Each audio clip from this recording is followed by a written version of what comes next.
Welcome back to RXMemes. Today we are going to be jumping into r/MaliciousCompliance. The video starts at the number on the screen if you want to skip this intro. I am going to try to keep it as fast as possible though and save any long-windedness for the end of the video. I'm sorry I've been gone for so long. If you saw my little post update, I own a business and I've been moving into an office and dealing with all of that stuff that goes along with that, setting up warehouse and stuff like that. It's real fun, but I really miss doing YouTube. And now I feel like I have the space. I have a new computer, I have a new audio setup, and I hope that it increases my video qualities. I'm still waiting for some acoustic tools that are gonna even make it even better, but hopefully the quality has improved.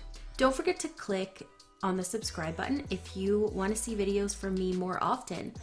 I am going to try and record as much as possible because honestly, I really do like it. It's definitely a break from the real world.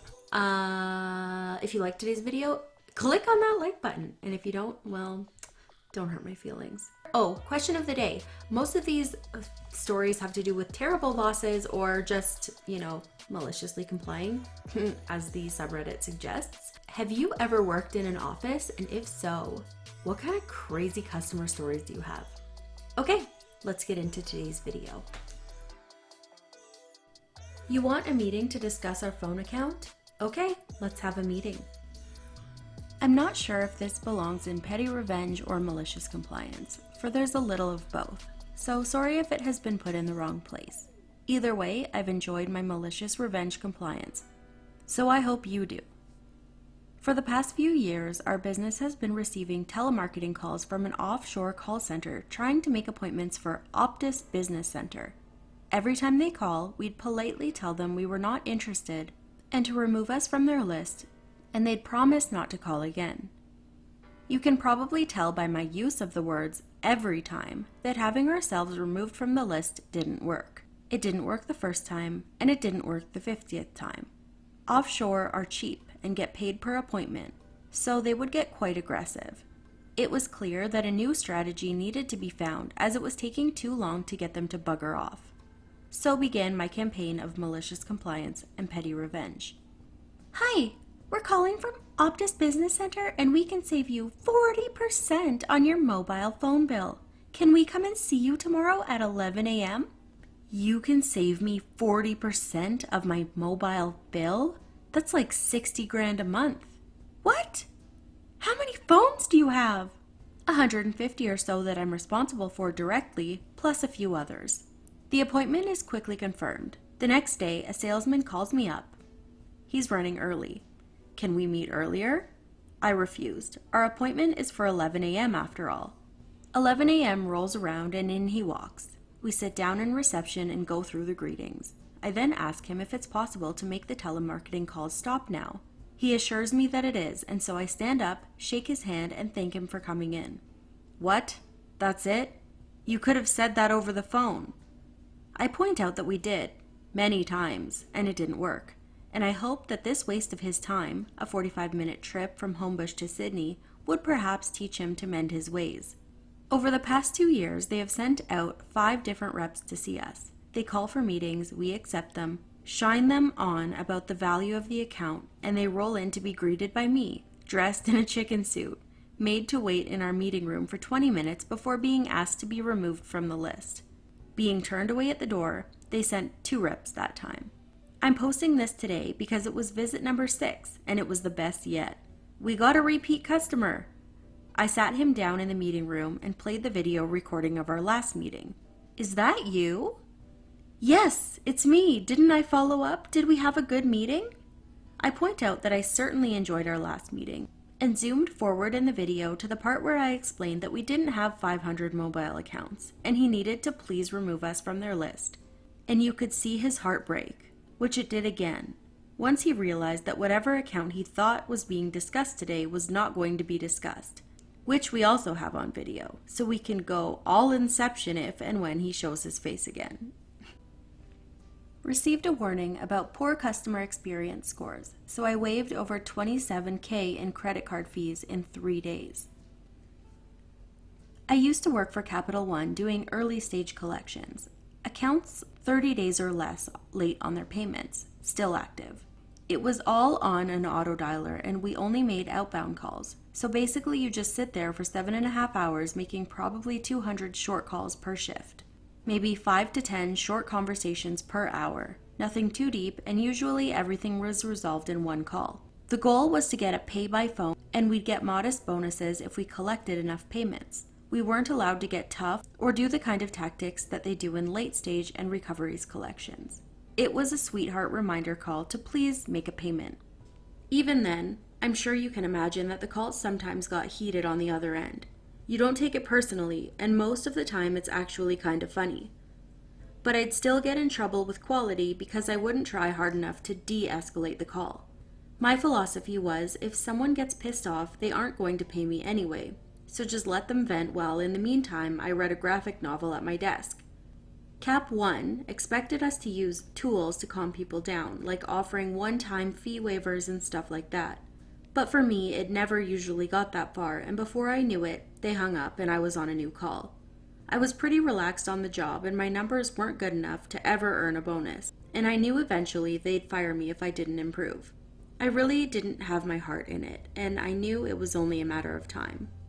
Anyway, I managed to rack up a verbal, written, and final warning, and based on the frequency of the warnings, 1 per month for 3 consecutive months, the fastest they are allowed, I knew that I probably had about 4 weeks left at the most. I was feeling pretty done with the job and ready to move on, so I finally started using my tools to try to improve my customer experience. The corporate buzzwords at the time. I knew that the quality department didn't read our screens remotely and only listened to calls, and the only way they would audit an account if there was a problem or complaint. So every single customer I spoke with got a $35 past due fee and $29 over limit fee waived.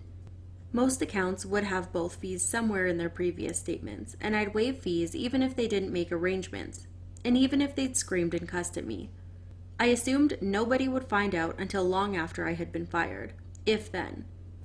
After the first day went by and nobody said anything, I really went wild with it and started waiving fees on voicemail and disconnect calls. Hey, is so-and-so home?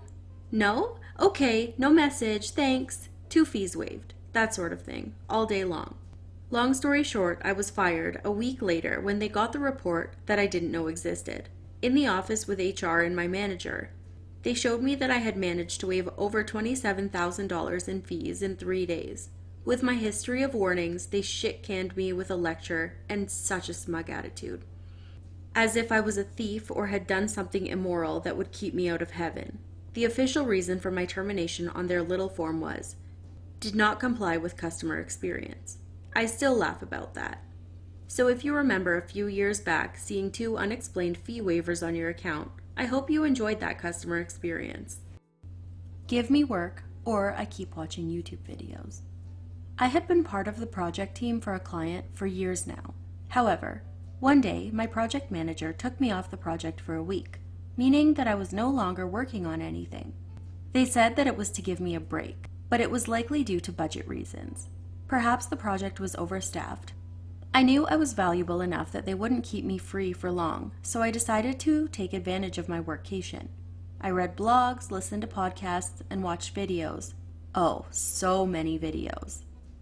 I had recently discovered Good Mythical Morning on YouTube and took to watching all the back episodes.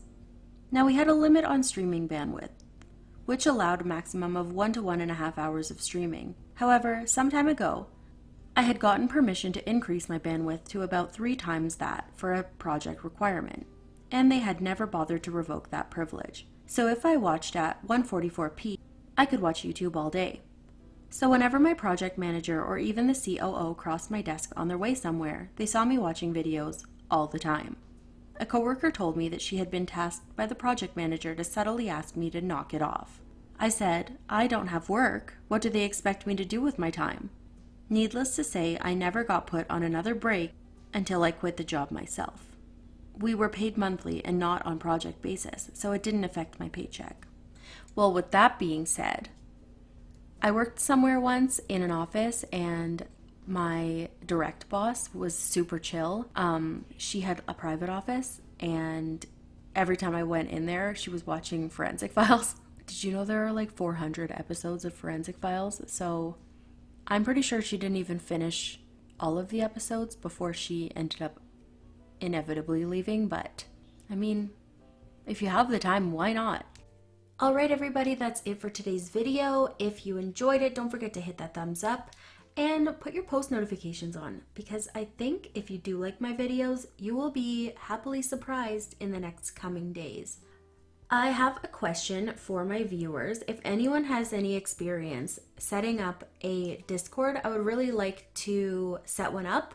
If you wanted to just get at me on any of my socials, I'll put them on the screen right now, and give me a hand with that. That would be amazing. I would really appreciate that. I use Discord to talk with some of my fellow Reddit reader friends, and I just want to talk with you guys more often and be more of an open book, more reachable if you have any questions or suggestions or anything like that. I hope that you did enjoy today's video, and I will see you in my next one. Bye!